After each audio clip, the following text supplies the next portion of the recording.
O ne lan? Yaratığa bak. Kim lan bu yaratık? Berto değil mi lan o? Berto! Oğlum sizin yaratık dediğiniz adam zamanında adam anlayırdınız lan ha.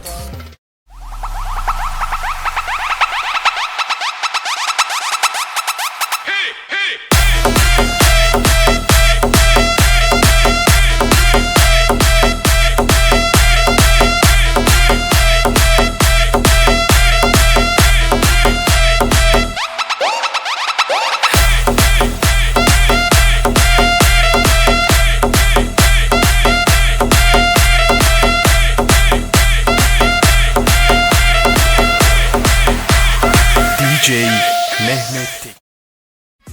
Sana da gelecek bir gün ecel. Alev alev, alev alev. Tempelhof, Mexiko, fick auf eure Fashion-Shows. Leg nie wieder Packs im Hof, mach meine Geschäfte groß. Es ist Hayat wie ich baller mit mein Ghetto-Flow. Deutscher Rap geht unter, schickt im şerefsiz ein Rettungsboot. Ekip yeraltı, çok çalıştık her aktı. 9 milim bel altı, duman sarmış etrafı.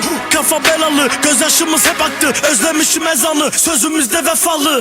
Antep Adana.